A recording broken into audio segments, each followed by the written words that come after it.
What's up, everybody? So I'm back and I have a new project today. So my buddy lives out in Tucson and he gave me the most important task of helping decorate his wall. So he came to me, the right guy for the job, and said, I need some art, and he gave me full liberty to choose what I want to make. So we are going to make and send him this. Oh, that's so cool. So if you want to see how this thing is made, or maybe you just want to hang out with me, then stick around. So I found this. It's pretty neat. This is basically what I'm going for, and I have a guest here. I want to hear your opinion. I like it. I like it better than the other ones that we've seen so far. Like that first video that was playing. Which one? The one where that lady was painting it after. Yeah, I like it better than this one. Yeah, I don't know why she's painting it Just so after. It seems like a nightmare, honestly. rectangular. But I might mark those words. I might eat those words later. Oh, this one's neat. It's minty. Oh, that's a pretty cool color, right? Oh, you know what? I like this one because it's a very similar chevron design, reversed, but it's segmented. You see, each of these bars is cut into different pieces. I like this one, design-wise. See, I thought I had it picked before I started recording, and I've already changed it. You know what? If this is the pattern we're going down, if I go back, we're gonna end up finding something else I like even more. This. I'll just do this. We'll just change the trajectory completely. I'll make pinwheels. Stop. Stop. Alright, so that's settled. I like this minty one. So here's my setup. We're outside again. I've got my water bottle, which is empty. Good for hydration. It's 95 degrees out. Tape measure and some painter's tape that my dog chewed up a long time ago. We're gonna go ahead and try to salvage this. So my buddy sent me the dimensions. It's 36 inches by 12. So as you can see, I'm just laying out a paint frame because I don't have the actual backing piece yet. So I'm gonna get my wood. We're gonna cut to this dimension just as a rough layout. When I do get the actual piece, we'll trim it to final dimensions. But for now, this paint frame will do. Pardon my sniffles. Sounds like I got a case of the sniffs. So I have all the wood. I actually have a box full of these slats, I guess you call them. I took one week and I just cut an entire box full. So I'm gonna go ahead and use these. So let's give this a go, really.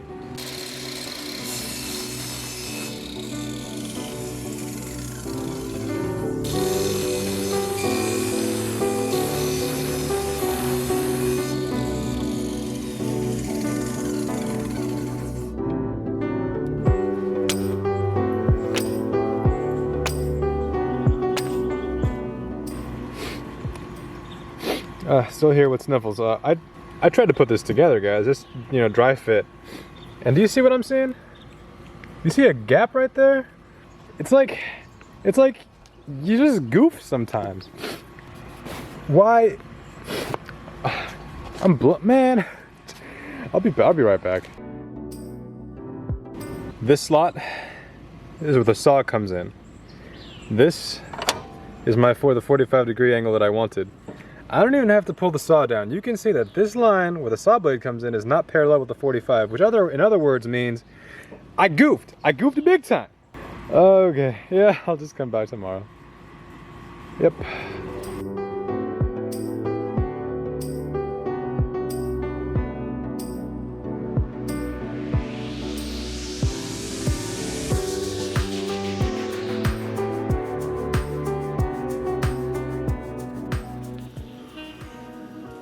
So the last time you saw me, I was cutting out all of my pieces and I got them all cut. But it was gonna rain, so I had to pack them up. I had marked them all. This one's got a little 26 on it, so I know that it goes next to another piece that also has 26 written on it. And what I didn't do, I didn't take a photo of it, so they are all marked in a bag. But I'm hopeful. I'm not setting out to struggle, but I feel like it's gonna be a time lapse of me struggling for 40 minutes. By the way, I do have my backing piece now. Let's just begin let's begin the struggle.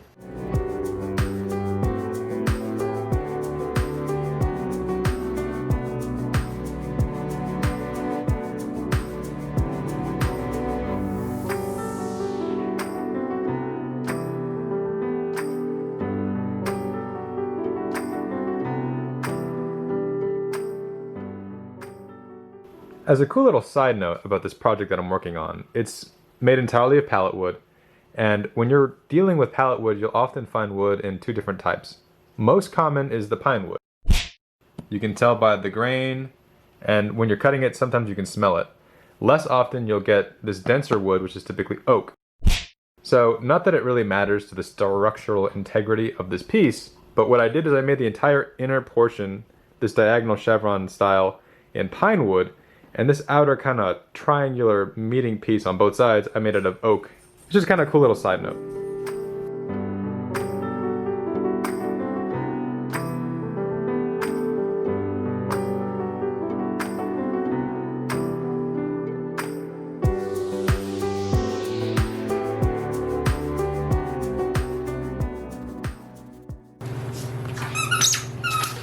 Oh, you're done? Right as I'm trying to record, you're done now? Is that it? Whoa, hello. So the pieces are sanded, and what I need to do now is get my paint set up. So I have a screenshot of what it's supposed to look like, and I have these oops paints that you get from your local hardware store, where people buy paint, regret what they bought, and then return it for me so I can buy it for 50 cents. I'm gonna see how to get my different shades. From the screenshot, I need a kind of teal, like a lighter teal, kind of a navy blue, and then a lighter blue, and then I got a white. And then I have this mahogany stain that I'll be using. So we'll come back when I get the colors I like. 1 hour later. So I got my paints mixed, and they match pretty well to the screenshot. I'll go ahead and put the screenshot up, because there's one color giving me problems. It's this one. So what I'm gonna do is I'm gonna use this paint without messing with it, without mixing it. It's pretty close. Hopefully it matches well with the rest of the colors, and it should be all right. So now what we're gonna do is get our really nice, really satisfying time lapse of me painting and staining this piece, and then we'll be ready for gluing. We're very close. This is probably gonna be the most fun part for me. So sit tight.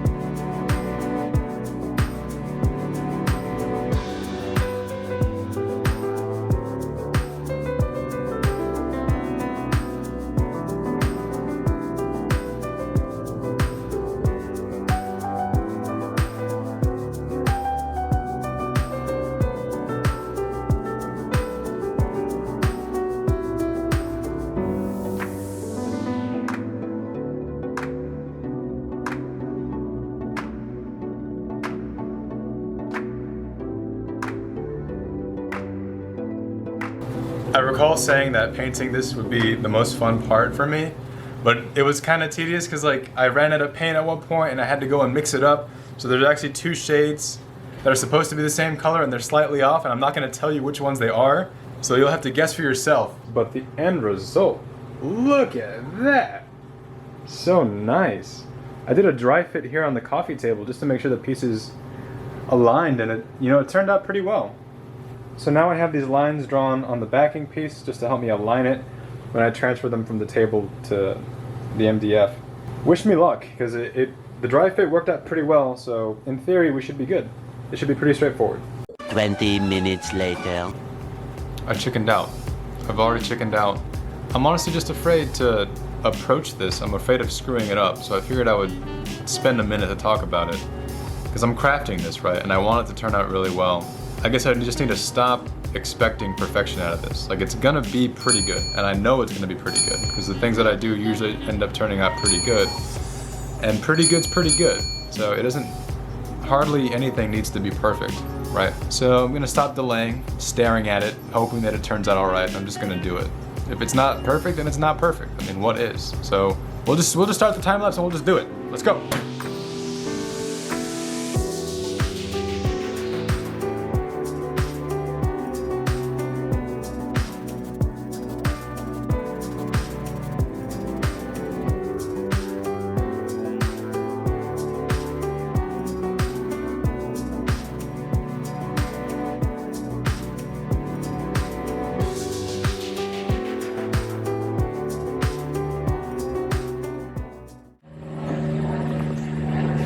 Okay, got some painter's tape. Hopefully that's gonna help a little bit.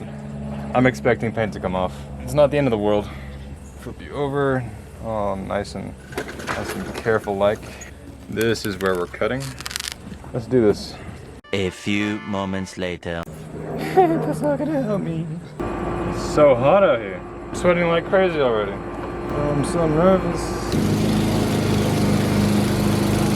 Okay, what I was doing was not working. I got some clamps down. Hopefully it's straight. Should be all right. Oh! How, man? This is nonsense. Cut, cut, cut, cut. Guys, it's pretty good. But do you remember I said I probably wouldn't have to go and touch up and how touching up would be a nightmare? Yeah, I don't know why she's painting it after. It seems like a nightmare. It's a nightmare. So you probably guess what I'm about to do.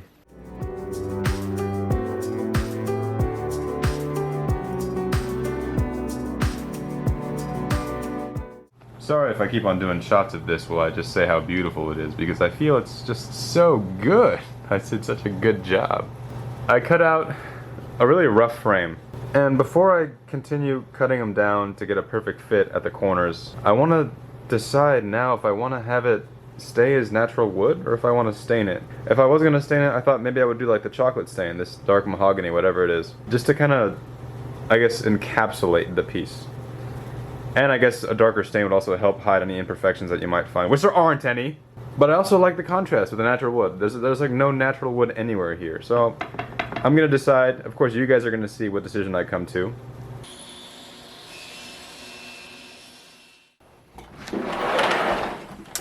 So basically, I'm just cutting this piece by piece, little by little, until I get a perfect fit. This part's too long, but basically I got a nice fit here.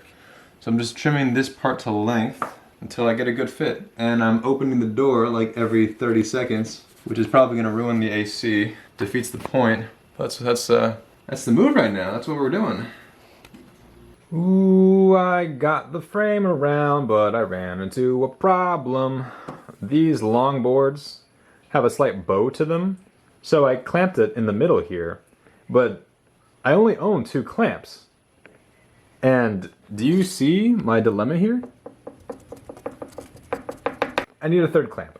So I'm thinking I could glue this up as it is, and the glue says that it needs to be clamped for a minimum of 30 minutes. So I'm thinking I could just clamp it like that, and then this end I could manually hold closed for like 40 minutes while I watch a YouTube video. And I am not looking forward to that. What do I do? I should go get another clamp. Well, I have 2 hands, so I am a human clamp. I'm gonna set up a video, or maybe just a movie for me to watch for the next 40 minutes while I clamp this thing myself. I'm gonna be a clamp. Dude, I should have just bought a clamp. I'll tell you that being a human clamp sucks. But check that out. Whoa. Whoa. That's pretty cool. Except these joints, where the frame meets, they're weak sauce. We gotta reinforce these, because these are clamped by humans, or a human. I held this together at this end, so it's weak sauce. We're gonna reinforce it, and then get this thing on its merry way. Cannot believe I have sniffles again. These sniffles, man, I'll tell you what. So what we're gonna do here is something called a spline. In the past, I have had a jig dedicated to this, but today, following the theme of nothing needs to be perfect, good enough is gonna be good enough. I guess I'm gonna freehand it. That ought to be all right. Yeah, just do one of these. Listen to that baby purr. My chopper. Vroom vroom. I'm a little worried. There we go. So you guys get to hang out with me. Hope you can hear me over the wood cutting. So basically, after this is cut, what I am gonna have to do is cut out a sliver of wood that will fit this.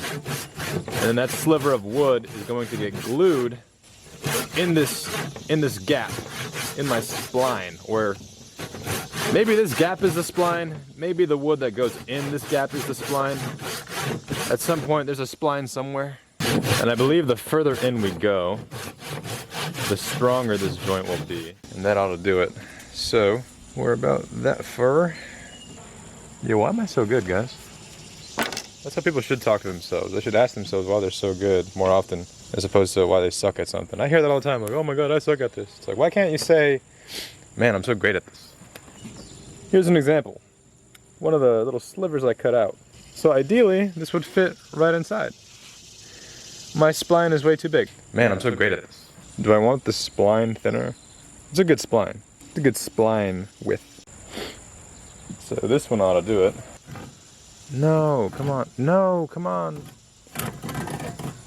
Something like this. There we go. Hey, check this out. So I got another spline in here. I just gave it away, but hey, check it out. And it fits pretty well. So there's the spline.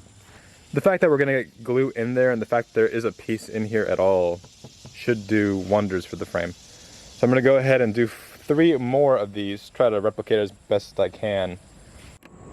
My spline has been drying for like all day.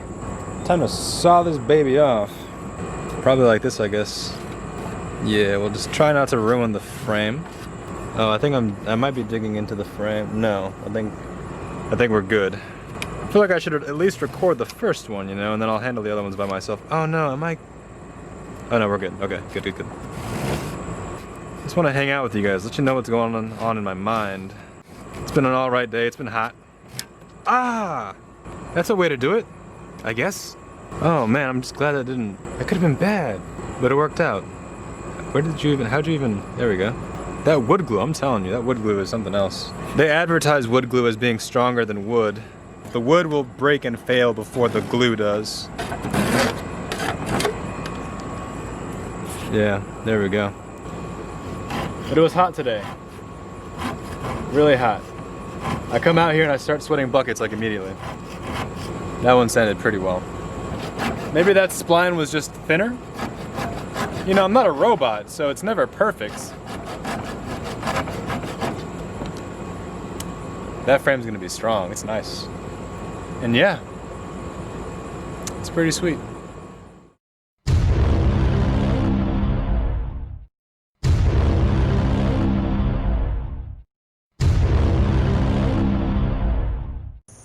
Ta-da! Well, we finally made it, guys, and I am so pleased with how well this turned out. So I did sand the splines and the frame. I just wanted to sand everything to give it one last smooth finish. I also gave it a clear coat just to protect it from any minor scratches. And look guys, I gotta be honest, I had some serious doubts along the way, but you just gotta push past them, and the end result is almost always worth it. Especially when you're working on a design that's 100% your original idea and definitely not intellectual property theft. So thank you guys for hanging out with me. It's been a pleasure. If my buddy sends me footage of him getting this in the mail, then I'll put it at the end of the video. But otherwise, I will see you guys next time.